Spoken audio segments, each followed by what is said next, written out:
Welcome to my YouTube channel. उसने इस बार फिर उसकी बात इग्नोर करी और दूसरी साइड से जाने के लिए अपने कदम आगे बढ़ाया और इस बार भी वो फिर से विमन ने उसके सामने खड़े होकर उसे रोकते हुए कहा, बात तो करो मुझसे। विमन उसे मनाने की सारी कोशिश कर रहा था पर वो मानने को तैयार ही नहीं थी और नाराजगी कुछ इस कदर बढ़ी कि इस बार घूमकर विमन ने ओके अपोजिट होकर दोनों हाथ क्रॉस कर लिया। नाराजगी बेहद थी पर बच्चों वाली, पर हरकतें बच्चों वाली। क्या चाहती हो तुम मुझे परेशान करना, कहते हुए विमन ने पीछे से उसे अपनी बाहों में भर दिया तो हैरान रह गए। उसका बदन आग की तरह जल रहा था। विमन ने झटके से उसे कंधों से पकड़ और अपने सामने घुमाया और एक उंगली से अपनी चेन पकड़ उसका चेहरा ऊपर उठाया तो आर्यन के पल के सोच चुके थे। विमन ने एक हाथ की मुट्ठी कसते हुए उसका माथा छुआ जो गर्म था, जिसे देख विमन का पारा चढ़ चुका था। तुम्हें फीवर कैसे हुआ? उसका लहजा सर्द था और इस पर आर्यन ने कुछ भी नहीं कहा। वह अभी भी उसके किसी सवाल का कोई जवाब देने में इंटरेस्ट नहीं थी। तुम रात भर गीले कपड़ों में सोई थी, तुम इतनी लापरवाह कैसे हो सकती हो? वे उस पर चिल्ला रहा था जिसका इस बार भी उस पर कोई असर नहीं हुआ। वह जिद्दी और रड़ गई। ये बात अब विमन को अच्छे से समझ में आ चुकी थी और अब उसके साथ अच्छे से पेश आने का नतीजा था कि अब उसे कहने सुनने का कोई फायदा नहीं था। उसकी इसकी ये तो जिद थी, जब आप किसी छोटे बच्चे को डांटो तो वे खाना पीना छोड़कर बैठ जाते हैं, या अगर आप कभी कभी छोटे बच्चों को उनका चॉकलेट छीन ले तो आपको उस चॉकलेट के बदले उसका रोना धोना झेलना पड़े। कुछ इसी तरह की जिद ही उस वक्त विमन को दिखा रही थी। यहाँ विमन ने उसे कुछ कहने के बजाय उसका हाथ पकड़ा और उसे साथ ले जाने के लिए कदम आगे बढ़ाया पर आ रही नीचे तो डेट की तरह वहीं जमीन पर बेर जमाई खड़ी थी, जिसे देख वो रुका और कुछ सेकंड तक हरिणी को घूरा। यहाँ हरिणी के पैरों के साथ साथ उसकी नजर भी जमीन पर ही गड़ी थी। अगर इस वक्त वो उसे देख रही होती तो भी विवेन के घूरने का कोई फर्क नहीं पड़ता, क्योंकि इस वक्त उसकी नाराजगी इंतहा पर थी। वहीं विवेन सारे रास्ते बंद होते देख उसके पास आया। उसे अपना एक हाथ अब उसके बैग पर रखा, दूसरा उसके घुटने के में डाल उसे झटके से गोद में उठा लिया। यहाँ विवेन की इस हरकत पर बच्चों की मुझे नीचे उतारा। विवेन आखिरकार ये कुछ लफ्ज उसकी जुबान से निकल ही गए। वहीं विवेन उसकी बात इग्नोर करते हुए केबिन के डोर के पास आ पहुंचा। विवेन ने कुछ जवाब देने के बजाय उस आंखों से केबिन का डोर खोलने का इशारा किया तो आर्यन ने एविल स्माइल किया। उसने मुस्कुराकर बड़े प्यार से एक हाथ विवेन के गले में डाला और दूसरे हाथ से केबिन का हैंडल जकड़ के बैठ गई। ये लड़के भागे में ढेर थे और ये बात विवेन को बच्चे से समझ में आ चुकी थी। तो तुम हाँ ये करोगी? हाँ मैं यही करूंगी अगर तुमने मुझे नीचे ही नहीं उतारा। तो आर्यन ने तो जो लफ्ज कहते वक्त काफी जोर दिया था। ठीक है तो नीचे तो मैं उतार दूंगा, पर अगर तुमने मेरे साथ घर नहीं चली तो विवेन ने बात अधूरी छोड़ दी। तो आर्यन ने पूछा तो आई विल किस you right now, just shut up.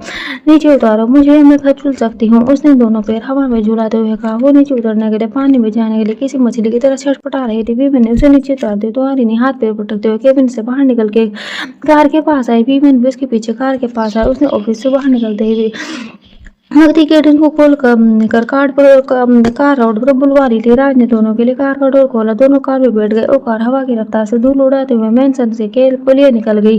तकरीबन आधे घंटे बाद कार मेंशन के बाहर पहुंचे। आखिर आर्यन हाथ पैर पटकते हुए कार से बाहर निकले और विवेन को अपना गुस्सा दिखाने के लिए उसने कार के डोर से लात मारते हुए अंदर चली गई। आर्यन की इस हरकत पर विवेन पर तो कोई असर नहीं हुआ। उसके साथ खड़े केडन और राज हैरान हो गए। तो विवेन जो किसी ऊंची आवाज तक सुनना पसंद नहीं करता था, आज भी आर्यन का गुस्सा झेल रहा था। खैर यहाँ आर्यन ने धाड़ से डोर बंद करते हुए अपने रूम के अंदर आई और हाथ पैर क्रॉस करते हुए बेड पर बैठ गई। वहीं कुछ मिनट बाद विवेन भी उसके पीछे डोर खोल अंदर आया। उसने बेड पर बैठने से पहले साइड टेबल पर रखी बेल प्रेस की और आर्यन के पास बेड पर बैठ गया। कुछ सेकंड में लसी अंदर आई। Yes sir. रेसी ने अंदर आते हुए पूछा। लसी ब्रेकफास्ट, एक गिलास दूध और मेडिसिन बॉक्स 5 मिनट के अंदर रूम में लेकर आओ। विवेन ने लसी से कहा तो लसी ओके सर बोलकर रूम से चली गई। मैं तो तुम नाराज हो? विवेन ने दोनों हाथ पेट पर टिकाकर दोनों पैर क्रॉस करते हुए कहा और वो विवेन को घूर रही थी, जिसे देखो मुस्कुरा। कम टू मी, विवेन ने कहा और कहते वक्त उसकी आवाज में एक अलग ही नशा था और ये नशा आर्यन के दिलो दिमाग पर छा रहा था। उसकी आवाज उसे हिप्नोटाइज कर रही थी। पर आर्यन ने एकदम से सिर झटक कर नाम में गर्दन हिलाते हुए उसे मना कर ये नशा अपने सिर से उतार दिया। Come to me like the good girl of your daddy, Vivian ने कहा तो डेवी स्माइल कर बोली I don't have a daddy, I am talking about we and this entire world, I am the only your parents and rightful owner. Vivian ने बिना किसी expression का कहा तो स्टॉप मूव ऑन कर नाउ कम हियर। विवेन ने एक हाथ फैलाते हुए उसे अपने पास बुला। इस बार उसकी आवाज में ना मधुर थी ना मिठास थी। इस बार उसकी आवाज में मैनिपुलेटिंग थी और उसके बाद विवेन को मना करने की कोई वजह नहीं बची थी। वहीं आर्यन ने घुटनों के बल चलते हुए उसके पास गई तो उसने उसे आर्म पीठ से पकड़कर अपने लैब पर बिठाया। और यहाँ उसके लेप पर बैठने के बाद आर्यन का चेहरा सूख हो चुका था। कुछ तो ऐसा था वीवन के एहसास में जो उसके जिस्म के रोए उठा देता था, कुछ अपना सा और मदहोश कर देने वाला था। वीवन के हाथ उसकी कमर पर रखा और दूसरे हाथ से उसके चेहरे बालों के लौटों को उसके कान के पीछे करते हुए पूछा, हम तो आप नाराज हैं हमसे? उफ, क्या पूछने का अंदाज था, क्या लहजा था ये? वीवन की कोई चाल थी तो उसे मनाने की जो भी थी वे बेहद खूबसूरत और मदहोश कर देने वाला था। और यहाँ इस अंदाज पर आर्यन ने शर्म से नजर झुकाते हुए नाम में से हिलाते हुए मुस्कुरा, you are blush again. Vivian ने अपनी उंगलियां उसके गाल पर फिराते हुए कहा, तो और शर्मा गई। उसने झट से अपने दोनों हाथों से अपना चेहरा ढांप लिया। इधर लस्सी ट्राली लिए रूम में आई तो अंदर का नजर देख उसने अपना सर झुका लिया तो वहीं लस्सी की आवाज सुन ब्रेकफास्ट सर ब्रेकफास्ट। आर्यन ने अपना चेहरा विवियन के सीने में छिपा लिया। एक वही जगह थी उसे ब्लश कर रहे लाल चेहरे को छुपाने की। विवियन ने एक हाथ उसके बैग पर रखा, उसका बैग रब करते हुए लस्सी से कहा, हम यहाँ रख के जाओ जिसे लस्सी नटराली विवियन के सामने रखी और वहां का डोर बंद करते हुए रूम से निकल गई। यहाँ अपने बैग पर विवियन के चलते गर्म हाथों की तपिश महसूस करा लेने की नॉर्मल सांसों की रफ्तार तेज होने लगी। वहीं विवियन प्लेट में ब्रेकफास्ट निकालने लगा तो आर्यन की आवाज उसके कानों में गई, लस्सी गई नहीं, ये यहीं खड़ी तुम्हें देख रही है। विवियन ने उसे टीज किया जिसे वे अच्छे से समझ गई। उसने झट से उसके सीने से अपना चेहरा हटाया और उसे देखते हुए कहा, मुझे परेशान करना बंद करो, कहते हुए उसके लेफ्ट से घुटनों के बल चलते हुए वापस बेड पर बैठ गई। हम तो मैं तुम्हें परेशान करता हूँ, कहते विवेन ने चम्मच उसके होठों से सटाया। उसका मुंह चलाते हुए कहा, माय इनोसेंट भाई, अभी तक तो मैंने कुछ भी नहीं किया, जब करूंगा तब तुम ये शिकायत करना, कहते हुए विवेन ने खाने की दूसरी बाइट उसे खिलाई। यहाँ विवेन की बात सुन वो बाइट गले से नीचे सरकाते हुए ना समझी से बोली, तुम क्या करने वाले हो मेरे साथ? विवेन ने मुस्कुराकर उसे तीसरा बाइट खिलाते हुए कहा, जब करूंगा मैं तब खुद ही देख लेना। वो उसे छोड़ रहा था तो वे चिढ़ रही थी ऐसे ही सवालों और फिर सवालों के सिलसिले के साथ। विवेन ने उसे पूरा ब्रेकफास्ट कराया। वो उसकी आदतें खराब कर रहा था। एक रिश्ता बात में तब्दील हो रहा था और आदतें रिश्ते से भी ज्यादा जानलेवा साबित होती है। रिश्ता खत्म किया जा सकता है पर आदतें छुड़ाई नहीं जा सकती। खैर यहाँ विवेन ने मेडिसिन बॉक्स में से फीवर की टेबलेट निकाल रहा था। खाओ से विवेन ने टेबलेट उसके सामने कर कहा, रूबल ट्राली में से गर्म दूध की गिलास उठा रहा था। वहीं टेबलेट देखते ही आर्यन का मुंह बन गया। उसने नामी गर्दन हिलाया जा पर नहीं हिला सकी क्योंकि विवेन की सिर एनर्जी उस पर ही थी और अपनी बात मनवाने के लिए सिर्फ ये नजर ही काफी थी। उसने मुंह बनाते हुए स्लो मोशन में टेबलेट उसके हाथ से ले लिया और अपनी लंबी सी जीभ बाहर निकालकर टेबलेट पर अपनी जीभ पर रख तो पर वो टेबलेट अंदर घटना करने का नाम नहीं ले रही थी। कुछ सेकंड बाद तक उसे घूरने के बाद विवन उसके चेहरे की तरफ बढ़ा तो उसने झट से अपनी जीभ अंदर की और विवन उसकी हरकत देख मुस्कुराया। उसने दूध का गिलास आर्यन के होठों से सटाया।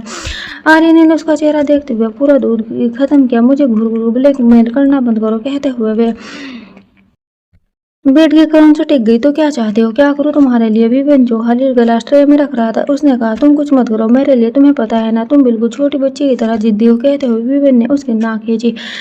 ये मुझे पता है, कोई नहीं बात बताओ। वे अपना नाक सहला रही थी। चलो ये सब छोड़ो, ये बताओ कल रात तुमने करण से क्या कहा था? बात एक बार फिर रात के मसले पर आग अटके तो मैं तुम्हें क्यों बताऊं, कहते हुए आर्यन ने दोनों हाथ परोस किया। Because I am your husband और मेरा ये जानने का पूरा हक है कि मेरे अलावा कोई दूसरा लड़का तुमसे क्या कह रहा था। विवेन ने उसे जताने वाले अंदाज में कहा, पर हम कॉन्ट्रैक्ट वो पेपर्स तो मैंने कल रात ही जला दिए थे, भूल गई तुम? विवेन ने उसे याद दिलाते हुए पूछा तो उसने अपनी गर्दन नाम हिलाई। तो चलो वो अच्छे बच्चों की तरह बता दो कि तुमने कल रात करण से क्या कहा। विवेन ने उसे पूछा तो एक कर कल रात में हुई सारी बात लफ्ज से लफ्ज उसे बता रही थी और फिर वहां से रोते हुए रोड पर चली आई। सारी बात बताने के बाद उसने ये कुछ आखिरी अल्फाज ऐसे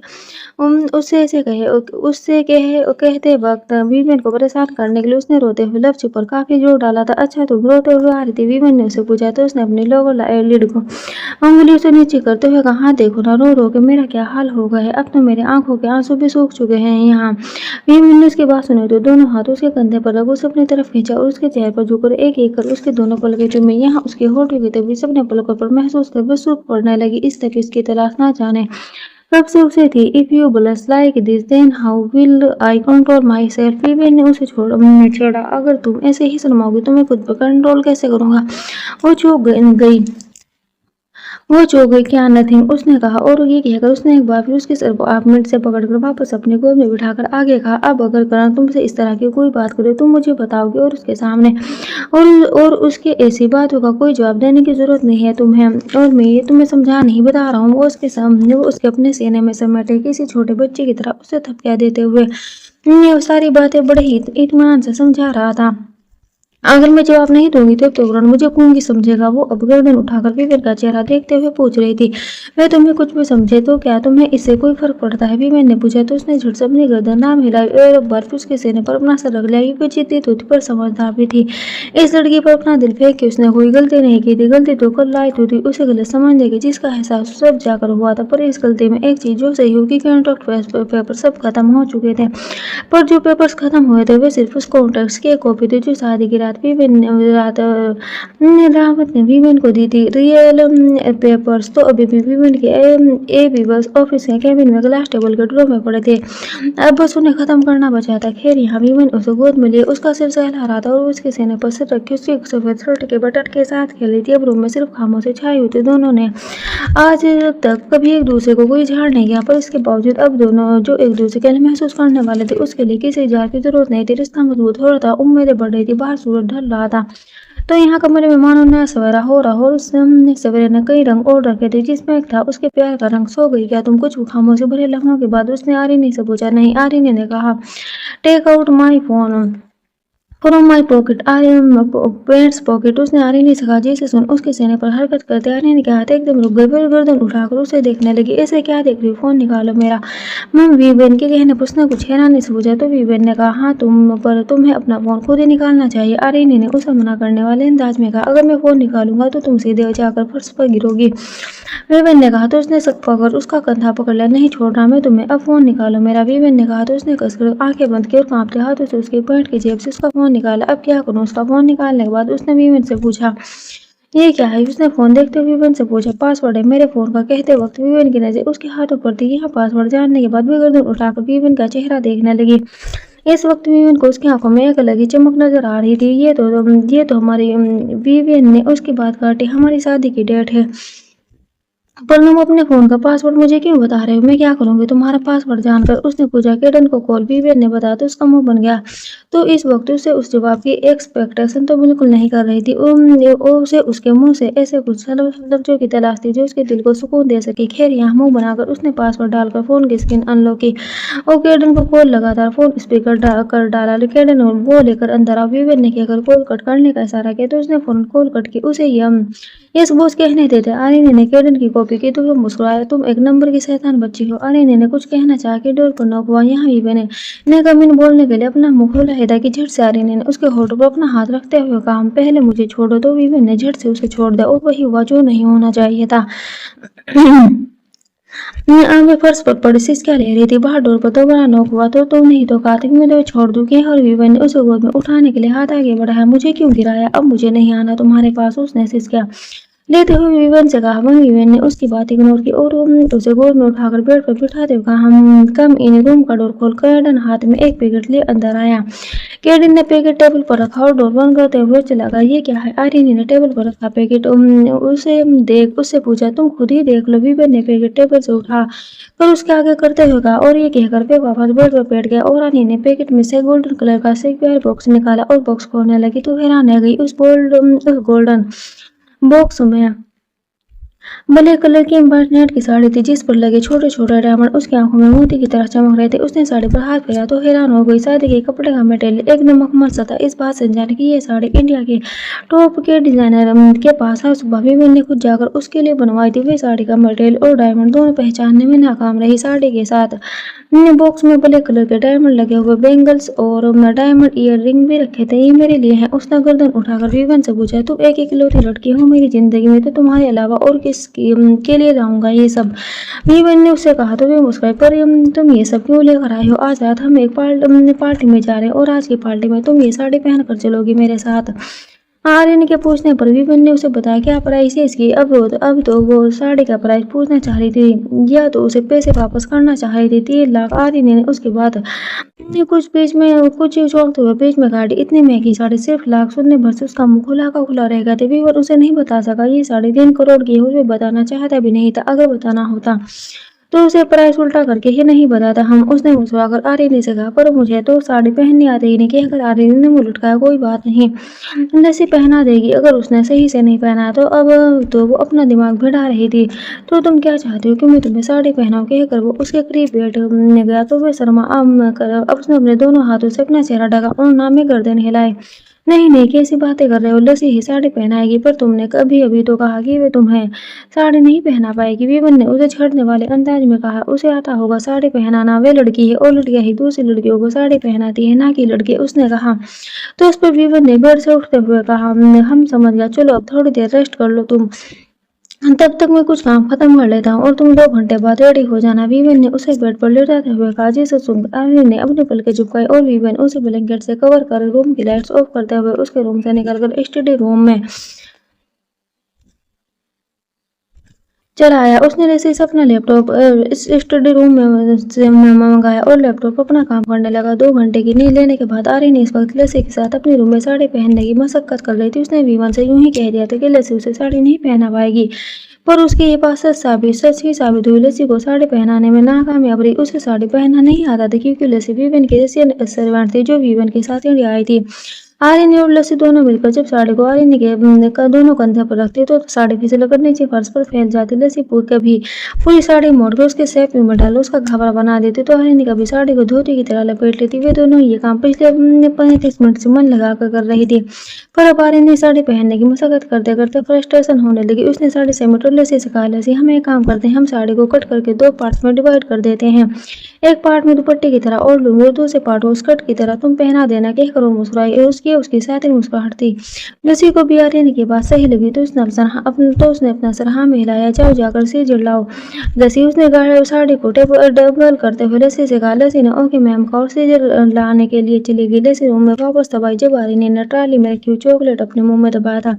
इससे पहले कि वे चॉकलेट गटक पाती लस्सी ने कैंची उसे पकड़ाई। उसने चॉकलेट मुंह में दबाई, कैंची पकड़ा और साड़ी का एक छोर लस्सी को पकड़ाकर उसे आंखों से दूर खड़े रहे होने का इशारा किया तो लस्सी ने सिर हिलाकर साड़ी का छोर पकड़े दूर खड़ी हो गई। और यहाँ आर्यन ने कैंची साड़ी की तरफ बढ़ाई ही देखी किसी ने उसका हाथ पकड़ लिया। आर्यन ने होठों में चॉकलेट दबाए हुए गर्दन उठाकर देखा तो सामने विवन खड़ा था। विवन स्टडी रूम में काम खत्म करके अपने रूम की तरफ रेडी होने के लिए जा रहा था। उसने रूम में जाते वक्त ही आर्यन के रूम के खुले डोर की वजह से उसका कारनामा देख लिया था। वे तेज कदमों से सीधे उसके पास ही आया था। अगर उसने आज आर्यन का ये कारनामा ना देखा होता यकीनन आर्यन के हाथों आज वे 3 करोड़ की साड़ी कट चुकी होती। और यहाँ लस्सी ने विवन को देखा तो सब आ गई। भी साड़ी छोड़ के सॉरी सर बोलते हुआ कि स्पीड से रूम से भागी। इधर आर्यन का दूध से सफेद चेहरा गुलाब की पखंडियों की तरह लाल पड़ चुका था। दोनों की नजरें मिल चुकी थी। एक तरफ काली आंखें तो दूसरी तरफ समुद्र से 7 नीली आंखें थी। विवन की नजर उसकी आंखों से हटकर उसके होठों पर गई जिसमें उसने चॉकलेट दबा रखा था। वो मुस्कुराकर उसके चेहरे के करीब झुका और उसके होठों में के बाहर निकली चॉकलेट काटी और उसके लोअर लिप पर लगी चॉकलेट पर अपनी टंग फेरी। यहाँ विवन की हरकत देख आर्यन का बदन कुछ इस तरह जमा कि ना वे हिलने के काबिल बची ना ही सांस लेने की। विवन की आंखों ने उसे हिप्नोटाइज कर रखा था। ये क्या कर रही थी तुम, कहते हुए विवन ने उसके हाथों से सीजर ले लिया। उसने कुछ चौंकते हुए कहा, तुम साड़ी काट रही थी, कहते हुए उसने साड़ी उसके हाथ से ले ली और सीजर टेबल पर रखा। यहाँ उसके ये अल्फाज सुनने के बाद अब जाकर वो अपने होश में आई और बोलने के लिए मुंह खोला तो उसे रियलाइज हुआ कि अभी भी उसके मुंह में विवेन की झूठी चॉकलेट है। वे कुछ और सुर्ख हुई। उसने जल्दी जल्दी चॉकलेट गले के नीचे से रखाई और कहा, हाँ मैं साड़ी काट रही थी, पहनने के लिए पागल हो गए, साड़ी काट के पहनोगी तुम, कहते हुए विवेन ने साड़ी के तह को खोलना शुरू कर दिया। वो बेड पर जाकर बैठी और दोनों पैर हवा में झुलाते हुए बोली, तो मैं और कैसे पहनूं, एक तो ये साड़ी इतनी लंबी है, छोटी साड़ी नहीं ला सकते तुम। उसने उससे कुछ सिखाते अंदाज में कहा तो वह मुस्कुराया। ये लड़की वाकई में पागल है। उसकी हमको वाली बात सुनने के बाद उसने सोचा, साड़ी इतनी भी लंबी होती है और मैंने लस्सी को साड़ी ये पहन और मैंने लस्सी से साड़ी पहनने के लिए कहा था और तुम उसे साड़ी काटने की पट्टी पढ़ा रही थी। विवेन ने कहा तो वे सब पका गई। वो हाँ, उसे साड़ी पहनाना नहीं आ रहा था तो मैंने सोचा कट के पहन लो, अपना छोटा सा दिमाग लगा के थक नहीं जाती तुम, कहते विवेन हाथ में साड़ी पकड़े उसके पास है। उसने आगे कहा, अच्छा चलो अब साड़ी खड़ी हो जाओ। क्यों, आर्यन ने पूछा। क्योंकि मैं पहनाऊंगा तुम्हें साड़ी, विवेन ने कहा तो वे सब पका गई। अब तुम मुझे साड़ी पहनाओगे, कहकर उसने घूंट पिया। तो मेरे अलावा तुम्हें यहाँ कोई और नजर आ रहा है जो तुम्हें साड़ी पहना सके? नहीं, पर तुम, विवेन ने उसकी बात काटी। I am your husband now stand up. वहीं उसकी मैनिपुलेटिंग आवाज थी जिसे वे बचना चाहती थी पर नहीं बच पाई। उसके इस अंदाज में एक ऑर्डर छिपा होता था जिसे मना करने की हिम्मत उसमें नहीं होती थी। वो बेड से खड़ी हुई थे, वो उसे जाके उसे रियलाइज हुआ कि विवेन के सामने किस हालत में खड़ी है। उसने इस वक्त ब्लैक कलर का प्लेन स्लीवलेस ब्लाउज पहना हुआ था। ब्लाउज में सिर्फ उसे गले के बॉर्डर पर डायमंड लगे थे, जिनकी चमक से उसका सुर्ख गला निखर रहा था। ब्लैक कलर के सेपियों में उसकी कमर दूर से सफेद लग रही थी। वो विवन की से को अपना सुर्ख चेहरा नहीं दिखाना चाहती थी, और तो उसने समाते अपना चेहरा अपने हाथों से ढक लिया। यहाँ उसकी हरकत देख वो खुद को मुस्कुराने से रोक नहीं पाया। ये लड़की उसके लिए ही बनी थी, तो किसी और के पास होने का सवाल ही पैदा नहीं होता। तो वो मुस्कुराते हुए घुटनों के बल फर्श पर बैठ गया। उसने साड़ी का कोना धीरे धीरे उसके सर में डाला। उसकी उंगलियां उसकी कमर को बड़े अदब के साथ छू रही थी। यहाँ उसकी उंगलियों की छुअन ये महसूस करो, एक करण की लहर उसके जिस्म में दौड़ गई। दिल में तूफान उठा। कान के लोहे उसे गर्म महसूस हुई। ये तुम क्या कर रहे हो विवन? मुझे करंट सा क्यों लग रहा है? उसने बड़ी मासूमियत के साथ उसे पूछा, जिसे सुन विवन को समझने में देर नहीं लगी कि उसे क्या हो रहा है। असल में तो वे अपनी उस फीलिंग को नहीं समझ पाती जो वो विवन के लिए फील कर रही थी। कीप क्वाइट, विवन ने कहा तो वे चुप हो गई। यहाँ विवन साड़ी को घुमाकर उसके सेपियों में टक कर उसके प्लेट्स बनाने लगा। कुछ ही सेकंड में विवन साड़ी के प्लेट्स बनाकर उसके सेपियों में टक करने लगा, तो उसकी उंगलियां आर्यन की कमर से टच हुई, जिसे महसूस कर उसकी जान उसके गले में ही अटक गई। इससे पहले कि वे खड़ा होकर साड़ी का आंचल उसके सीने पर डालता, उसकी नजर उसकी दूध से कमर पर जा ठहरी। अब उसके बर्दाश्त की सारी हदें पार हो चुकी थी। उसने दोनों हाथ उसकी कमर पर रखा और उसके पेट पर अपने होंठ रख दिए। यहाँ रीने ने जब उसके होठों को अपने जिस्म पर महसूस किया तो उसकी सांसों ने रफ्तार पकड़ ली। उसने गुस्सा आने लगे। उसे समझ नहीं आ रहा था कि वह इस कंडीशन में क्या करेगा। यहाँ विवन के होठ लगातार उसके पेट पर चल रहे थे, तो उसके दोनों हाथ उसकी कमर को सहला रहे थे। वहीं आर्यन के बर्दाश्त की सारी हदें पार हो चुकी थी। वह इस तरह चेहरे पर हाथ रखे खड़े खड़े अब उसकी फीलिंग को नहीं अब उन फीलिंग को संभाल नहीं पा रही थी जो विवन के किस की वजह से उसे महसूस हो रही थी। उसने उसे कुछ कहने के लिए बजाय धीरे से घुटने पर समेटते फर्श पर बैठने लगी। वो कुछ इस तरह से फर्श पर बैठती कि विवन के होठों ने उसके पेट से लेकर उसके होठों तक का सफर तय किया था। सबसे पहले उसके होठों ने ब्लाउज के निचले हिस्से को छुआ, फिर उसके सीने से होते हुए उसके क्लीवेज और उसके होठ उसके हम हाथ पर थे, जिससे उसने अभी भी अपना चेहरा छुपा रखा था। इस वक्त अपनी चलती सांसों को काबू करने की कोशिश में लगी हुई थी, तो वहीं विवन ने दोनों हाथों उसकी कलाई पकड़कर उसके हाथों को उसके चेहरे से हटावे चौकी। वो बोल नहीं सकी क्योंकि उसके होठ विवन के होठों की गिरफ्त में थे। उसका जहन खाली हो चुका था और वह आंखें खोले उसे देख रही थी। यहाँ विवन की नजर भी उसकी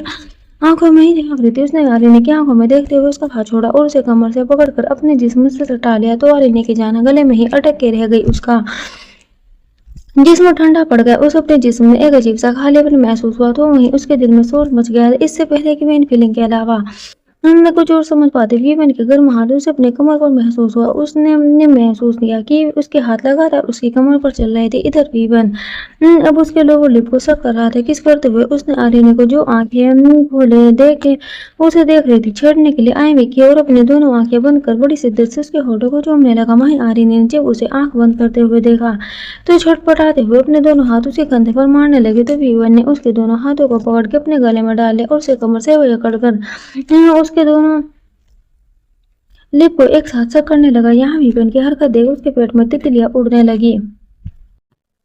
दिल में हलचल मच गई। एक अजीब से झुरझुरी उसे अपने जिस्म के हर हिस्से में महसूस हुई। उसने उसकी शर्ट की कॉलर कसकर पकड़ ली और आंखें बंद कर उसके एहसास को फील करने लगी। वे खोने लगी विवन के जिस्म की खुशबू में, उसके गर्म सांसों में जो किसके दौरान उसके चेहरे पर पड़ रही थी। विवन के इतने पास होने का पहला एहसास अलग ही था। वही विवन को उसके होठों पर उन सारी चीजों से नरम लगी जिन्हें आज तक वह नरम चीजों से काउंट किया करता था। उसके होठ पहली बर्फबारी की तरह कॉटन कैंडी से भी ज्यादा सॉफ्ट गुलाबी पंखुड़ियों की तरह थे। यकीनन उसके होठ किसी भी धारदार चीज नहीं सह सकते थे। अगर एहसास होता तो वह उसे वाइट जरूर करता, तो उसके होठों को किसी भी डिश की तरह टेस्ट कर रहा था। यहाँ 3 करोड़ 25 लाख की साड़ी का आंचल फर्श पर बेदबी के साथ फैला हुआ था। आंचल के बॉर्डर पर लगे डायमंड की चमक दोनों के चेहरे पर पड़ रही थी। रूम में जल्दी डिम लाइट ने उसके कमरे की खिड़की के सफेद पर्दों से छनकर आधी ठंडी हवाई रूम के माहौल को रोमांटिक और परफेक्ट बना रही थी। यहाँ विवन को उसे किस करते हुए एक वक्फा भी चुका था। वे कब से उसके मुंह में एंटर करने की कोशिश कर रहा था, पर आर्यनी बार बार अपने दांत भेजकर उसके सारी खुशी से वो पानी फेर दे रही थी। वहीं अब आर्यनी को सांस लेने में प्रॉब्लम होने लगी थी। सांसें चल रही थी या सांसें नहीं आ रही थी वे समझ ही नहीं पा रही थी। इधर विवन वो उसे छोड़ने के मूड में नहीं था। वो उसे इतनी आसानी से छोड़ भी कैसे सकता था? पहली बार दोनों इतने करीब आए थे तो छोड़ने का सवाल ही पैदा नहीं होता था। वहीं इन सवालों के साथ अब आर्यन ने अपनी सांस रोक ली, तो विवन ने फौरन ही उसके होठों को छोड़ा और उसका चेहरा देखने लगा। उसका सफेद चेहरा इस वक्त सुर्ख हो चुका था। वह आंखें बंद की उसके गले में हाथ डाले बैठी थी। विपिन ने मुस्कुराकर उसे बाहर से पकड़कर अपने सीने से लगाते हुए कहा, बड़े टक हम ब्रीथ के डीप ब्रीथ कहते हुए विपिन ने उसका बेकरप करने लगा तो एक साथ उसके हम सीने पर लंबी लंबी सांसें लेने लगी। It's feel like I can't breathe Vipin, उसने लंबी सांस भरते हुए कहा तो विपिन ने उसके बालों को चूमकर उसकी बाह रब करते हुए कहा, आई नो आई तुम I'm right here, just count down and just breathe। वो समझ गया कि उन जज्बातों से ना वाकिफ है जो जज्बात किस तरह से इस किस के बाद इस वक्त उसके अंदर उमड़ रहे थे। कुछ ही मिनट के अंदर भी नॉर्मल हुई तो कुछ देर पहले की किसी याद कर एक बार उसके चेहरे सफेद चेहरे ने शर्म की लाली ओढ़ ली। चलो सांसों की रफ्तार भी सही हो गई। दिल में उठा तूफान भी थम गया और पेट में उड़ रही तितलियां भी गायब हो चुकी थी। तो इन सबके बाद उसके सामने ने सबसे बड़ी दुआ दिया थी कि विवेक से एनर्जी मिला के तुम जाओ अब रूम में से। उसके सीने में सिर छिपाए आर्यन ने खपगी से कहा, मैं जाऊं? हाँ क्यों? विवेक ने उसका बेकरप करते हुए कहा। तो वो गलाई वोट वाई यू में वोट यू किस में? विवेक के पूछने पर उसने एक सांस में कहा, यहाँ। विवेक मुस्कुरा तो उसने गर्दन उठाकर उसका चेहरा देखते हुए खपगी से कहा, don't ever kiss me again, you are my wife, I can kiss you any time anywhere. कहकर एक बार फिर उसने धीरे से उसके सूजी होठों को चुमा तो वह बोल नहीं सकी। ये लड़का वाकई में ढीठ था। किस सेशन ये जो no so now stand up. उसने फर्श से खड़े होकर उसका फर्श पर बिखरा आंचल समेटते हुए कहा, यहाँ। विवेक की बात सुनो और काटते हुए फर्श से उठाने लगी कि विवेक ने उसका हाथ पकड़कर उसे खड़ा किया तो उसने नजर झुका ली। साड़ी तो लगभग पहन चुकी थी, अब बस उसके सीने को उसके आंचल से ढकना बाकी था। यहाँ विपिन उसके बैग की तरफ से उसका आंचल उसके सीने पर डालने के लिए मुड़ा तो उसकी नजर उसकी कमर पर लटकती ब्लाउज की काली डोरी पर गई। उसने ब्लाउज को तो पहन लिया था पर डोरी बांधने में नाकाम रही थी। उसके छोटे हाथ ब्लाउज की डोरी तक ना पहुंचने की वजह से उसने डोरी को ऐसा ही छोड़ दिया था जिसे देकर रुका। उसने एक हाथ से आनंद के खुले बालों को समेटते हुए बालों को उसने एक कंधे पर डाले तो अब उसके सामने था उसका ब्लाउज का पिछला हिस्सा काफी डीप था जिस वजह से उसकी गोरी बैक क्लियर विजिबल हो रही थी। तो वही विवन की उंगलियों की छोन महसूस कर वे अंदर तक कांप गई। उसने अपनी आंखें कसकर बंद कर ली। So this is your first kiss right के कहते हुए विवन ने उसके ब्लाउज की डोरी बांधी और उसके बैक पर हाथ फेरने लगा। वहीं उसकी छोन आर्यन के बर्दाश्त के बाहर थी। वो सकवाकर झट से उसकी तरफ मुड़ी तो वह मुस्कुराया। I am waiting for your answer कहते हुए उसने साड़ी का आंचल खोल उसके सीने पर गिरा दिया और टेबल पर रखी बॉक्स में से सेफ्टी पिन उठाने के लिए आगे बढ़ा तो उसने आर्यन को कहते हुए सुना, I am asking about your first किस। खैर छोड़ो, चलो तुम ये बताओ किसके अलावा और क्या क्या पता है तुम्हें? उसने साड़ी का आंचल उसके ब्लाउज से टक करते हुए कहा। इधर उसकी बात सुनने के बाद आर्यन ने शर्म से अपनी नजर झुकाई और नासमझी से पूछा, क्या मतलब है तुम्हारा? नथिंग। अगर वह कुछ पल रुका फिर उसके चेहरे पर लटों को उसके कान के पीछे करते हुए बचे, तुम किसके बारे में कैसे पता? हम वो हिचकिचा रही थी। हम बोला। विवेक ने बड़े प्यार से कहा, तो वो मैंने मूवीज में देखा था। कहते वक्त सांस तक लेना जरूरी ना समझा आर्यन ने। ओ तो तुम मूवीज भी देखती हो? वो उसके दोनों हाथों में पकड़कर अब उसके सवाल कर रहा था। नहीं, सिर्फ 2 मूवीज ही देखी आज तक मैंने। और कौन कौन सी मूवीज है? विवेक ने उसके हाथों को चूमते हुए कहा तो वो हिचकिचाई। जब वी मेट और 3 इडियट्स। उसने कहा। फिर सच ही कहती उसने आज तक जिंदगी में सिर्फ यही तो फिल्म देखी थी और उसे ये फिल्म दिखाने वाली नव्या थी जो रो रो कर बड़ी मुश्किल से उसे थिएटर में लेकर गई थी। खैर यहाँ उसकी बात सुनकर मैंने मुस्कुराकर कहा, हम तो अब तुम खुद को मिरर में देख सकती हो। मैंने साड़ी पहना दी है। यहाँ आने वो झट से पीछे मुड़कर ड्रेसिंग टेबल के पास चली आई और उसने और विवेन बेड पर बैठते हुए दोनों हाथ पैर क्रॉस करे पैरों को हिलाने लगा। वाह, तुमने कितनी अच्छी साड़ी पहना है। तुम्हें कोई कोर्स किया था क्या साड़ी पहनाने का? वैसे अब तक कितनी लड़कियों को साड़ी पहना चुके हो तुम? वो हाथ में बैंगल्स पहनते हुए एक के बाद एक सवाल पूछ रही थी। इस वक्त उसका बिहेवियर एकदम जासूसों वाला था। तुम मैं पहली और आखिरी लड़की हो मेरी जिंदगी में जिसे मैं 1000 बार साड़ी पहनाना पसंद करूंगा और जिसे मैंने साड़ी पहनाई है। उसने कहा। तो आर्यन बोल नहीं सकी। एक बार फिर वे बलस करने लगी। आज सुबह से ना जाने कितनी बार वे शर्मा चुकी थी। अच्छा, अगर मैं पहली लड़की हूँ तब तुमने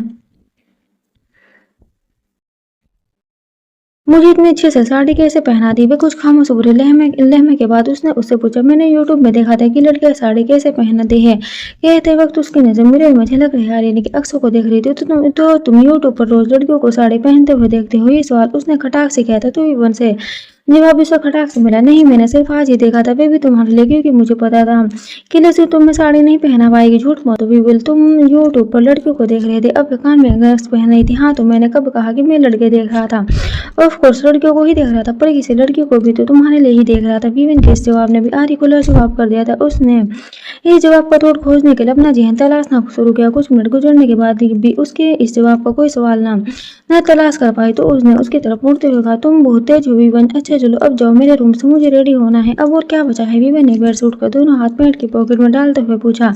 वो मैं तुम्हें क्यों बताऊं, ठीक है मत बताओ, विवेक ने कंधे उठाकर कहा। और ये कहते हुए रूम से निकलकर सीधे अपने रूम में आया। उसने सबसे पहले वॉशरूम में जाकर एक हॉट शावर लिया। उसके बाद वे सीधे क्लोजेट में गए। क्लोजेट से एक सूट निकालकर रेडी होने लगा। विवेक हॉल में सोफे पर पैर चढ़ाए वहीं खोया हुआ था कि उसका ध्यान वेदांत की आवाज से टूटा, जिसने उसकी तरफ आते हुए कहा था, आर्यन के बारे में सोच रहे हो ना? कहते हुए वेदांत उसके सामने रखे सोफे पर कूदते हुए जा बैठा। हम वेदांत विवेक के सोफे पर सिर झुकाते हुए कहा, बुरो आप विलन से हीरो बन रहे हो। नहीं वेदांत, गलत कहा तुमने, मैं आज भी विलन ही हूँ। वो विलन जो लोगों की जिंदगी और खून से खेलता है। कहते हुए विवेक ने अपनी आंखें बंद कर ली। तो वेदांत ने कहा, तो आप आर्यन के लाइफ के भी विलन हो? पता नहीं, अगर वे मुझे नहीं मिले तो शायद। हाँ, विवेक की इस बात पर वेदांत ने कहा, इतना मत सोचो भाई, दुनिया जीतने वालों को मना करने की हिम्मत अब उस बच्ची में नहीं है। वेदांत, मेरी लड़ाई दुनिया से होती तो मैं जीत जाता, पर मेरी लड़ाई तो मेरे प्यार से है। आर्यन उस छोटी बच्ची की तरह जीती है जो अपना चॉकलेट्स ना खुद खाती है ना दूसरों को खाने देती है। भाई मुझे लगता है आपको जो टाइम देना चाहिए, और वो भी बच्ची है अकॉर्डिंग टू में उसकी एज 18 के आसपास होगी। एज में लड़के इतनी मेच्योर नहीं होती। वेदांत ने कहा। तो विवेक ने उसकी बात का जवाब दिया, हम शायद उसे ये चीजें कभी मिली नहीं जो एक नॉर्मल लड़की डिजर्व करती है। मैं भी उसे अपनी फीलिंग समझाने वाला कोई मिला ही नहीं। हम भाई वैसे क्या आर्यन को पता है कि आपने उससे शादी क्यों की थी? और कहा, आप कौन है? वेदांत ने पूछा। तो विवेक ने कहा, नहीं उसे इस बारे में कुछ नहीं पता, और मैं नहीं चाहता कि उसे कभी ये सब पता चले। पर भाई आप ये सब हमेशा तो नहीं छिपा पाएंगे, क्योंकि आपको पता है कि आपकी असली जिंदगी और उससे बिजनेस सब रसिया में है। तो आप कब तक रहेंगे उसके साथ यहाँ? और आप उसे रसिया भी लेकर नहीं जा सकते। अगर वे वहाँ गई तो उसकी जान को खतरा होगा। उसकी जान को खतरा तो तब होगा जब किसी को ये पता चलेगा कि वे मेरी वाइफ है। और तो इसलिए आपने अब तक अपनी शादी छिपाई है? वेदांत ने पूछा। पर हाँ, शादी छिपाने के पीछे एक और मकसद है मेरा। क्या? वेदांत ने पूछा। तो विवेक ने कहा, सुने ना मेरा मोम की फ्रेंड। वेदांत ने दोहरा। हाँ वेदांत, वही सुने ना मेरा, जिसकी बेटी को मैं डेट कर रहा था। और तो आप काची को डेट कर रहे थे? वेदांत ने काची का नाम याद करते हुए पूछा। हाँ, हम ये तो वही लड़के हैं ना जिसके साथ मोम ने आपकी शादी फिक्स की थी, और जिसके लिए डेट ने मोम ने ये सारी प्रॉपर्टी डिजाइन की थी। वेदांत ने पूछा। तो उस पर विवेक ने कहा, हाँ ये वही लड़की है। पर भाई मोम ने इस लड़की के लिए प्रॉपर्टी क्यों डिजाइन की? ये प्रॉपर्टी तो वे डेट के नाम भी कर सकती थी। वेदांत ने पूछा। तो विवेक ने कहा, वेदांत टाइम आने पर तुम्हें सब कुछ पता चल जाएगा। मतलब कुछ ऐसा है जो मुझे नहीं पता है? वेदांत अब सवाल को घुरेद रहा था। वेदांत, मैंने कहा ना, टाइम आने पर तुम्हें खुद सब पता चल जाएगा। इस बार विवेक का लहजा सकते थे तो वेदांत चुप होगा। तभी हॉल के गेट से तीनों मैनेजर्स चलते हुए विवेक के पास आए। ब्रैडली रशिया से इंडिया आया है, उस प्लानर के साथ कोई डील करने के लिए। कैडन ने विवियन के पास जाती उसे डेट कर कहा। तो विवेक ने अब से सोकर आंखें बंद कर सिर टिकाए बैठा था। उसने अब जाकर आंखें खोली और गर्दन घुमाते हुए कैडन से पूछा, वो पार्टी में आ रहा है? यस बॉस, उसकी डील शायद इसी पार्टी में होगी। विवेक के पूछने पर कैडन ने बताया, सेफ्टी बढ़ा दो। ओके बॉस, तो डील क्या है? विवेक ने पूछा। ये पूछा वो से बात कॉन्फिडेंशियल है, पर हम कोशिश कर रहे हैं पता करने की। तुम्हें पता है ना, कोशिश जैसे वर्ड मुझे बिल्कुल नहीं पसंद। कैडन, विवेक ने जरूर। तो कैडन ने सिर झुकाते हुए कहा, यस बॉस, मैं घंटे के अंदर कंफर्मेशन के साथ सारे डिटेल देता हूँ। एक बात और कैडन, जो गलती आज हुई वो दोबारा नहीं होनी चाहिए। आशीष के जाने के बाद मैंने तुम्हें अपना मैनेजर अधूरे कामों के लिए नहीं बनाया था। विवेक की इस बात ने कैडन को कुछ समय पीछे पहुंचा दिया था। फ्लैशबैक, रशिया मॉस्को के एक 76 मंजिल बिल्डिंग के छत पर सीमेंट के एक लेयर में एक लड़का बेरहमी से बंधा हुआ है। ठंड इतनी की हड्डियां जम जाए, बावजूद उसके उस समय उस लड़के ने एक सफेद शर्ट और ब्लैक पैंट पहन रखी थी। शर्ट की बाजू फटी हुई और पैंट पर भी सिलवटें पड़ी हुई थी। उसका चेहरा खून से लटपथ था। बिल्डिंग हजारों बॉडीगार्ड से घिरी हुई थी। हेमंत सिंघानिया का मेरी दुनिया में स्वागत है। एक 30 साल का आदमी जो शिकार पीते हुए सीधे विमन के पास आया था। उसने विमन से कहा, फिर उसकी हंसी वहां की हवाओं में गूंजी। ब्रेडली, में तुम्हें एक ब्रेकिंग न्यूज देता हूँ कि रेशन माफिया विमन सिंघानिया अब ब्रेडली की कैद में है। इसमें एक्सेस हंस तो ब्रेडली, जितना हंस लो, तुम्हें विमन सिंघानिया की मौत तब तक नहीं आ सकती जब तक तो खुद विमन सिंघानिया न चाहे। आखिरकार विमन को जवाब देना ही पड़ा। तो ब्रेडली हंसा। फिर उसने कहा,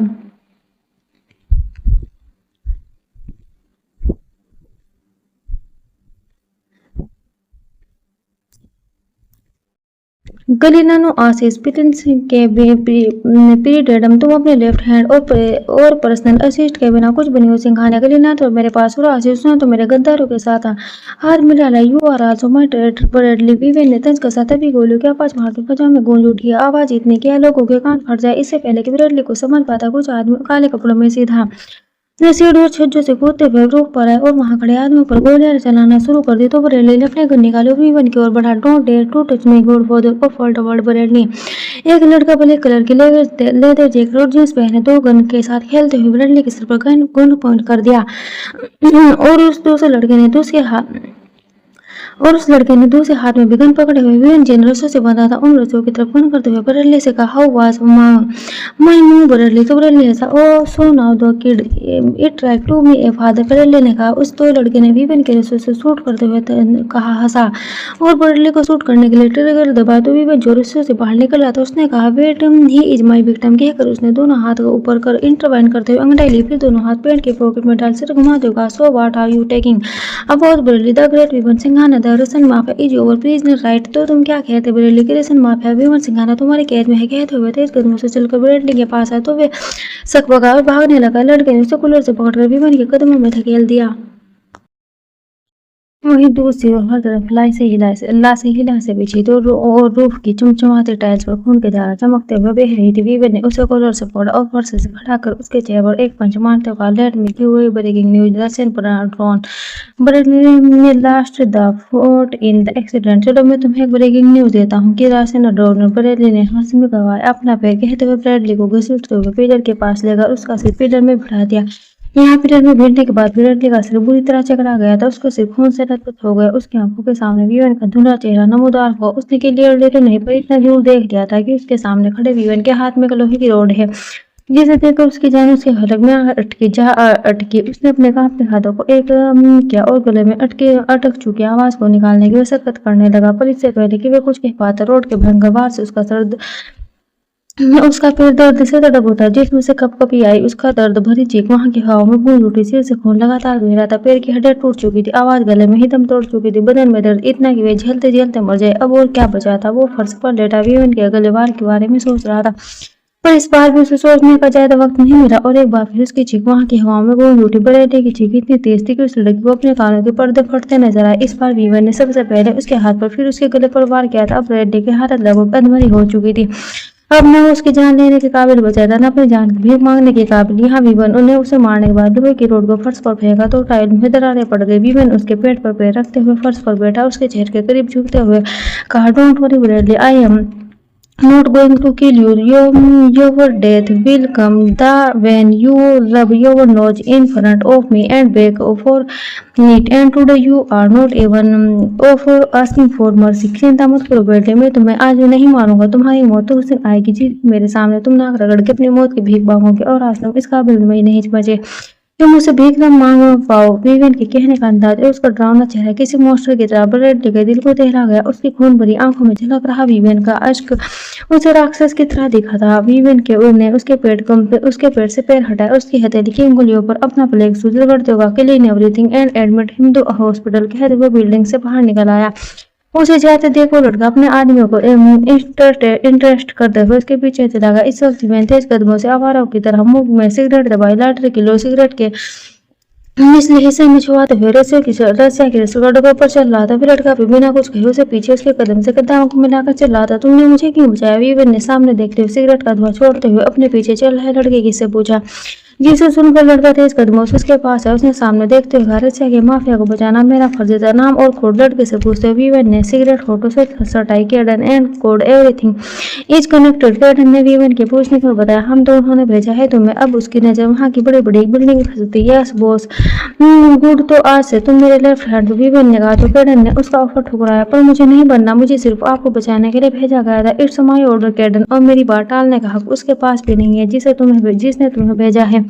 कि अगर वीवन उस तरफ गए जहाँ झील बनाने की एक ब्लैक कार खड़ी थी। उसकी कार के तकरीबन 10 गाड़ियां और खड़ी थी। उस कार के पास 3 लोग खड़े थे जो थर थर कांप रहे थे। उनमें से एक लड़की और 2 लड़के थे। लड़की ने वीवन को अपने करीब आते देखा तो घुट पेते हुए कार की बैक सीट का डोर खोल दिया। इडियट, बड़बड़ाते वीवन कार में बैठ गया। फ्लैश बैक एंड बॉस, और ये गलती दोबारा नहीं होगी, केडन ने कहा। तो वीवन ने सोफे से उठकर दोनों हाथ पेट की जेब में डालते हुए होने भी नहीं चाहिए, नहीं तो भाई आर्यनी का नाम लेकर वीवन की बात बीच में ही काट दी, क्योंकि उसने लिफ्ट से बाहर आती आर्यनी को देख लिया था। Thanks for watching, bye bye.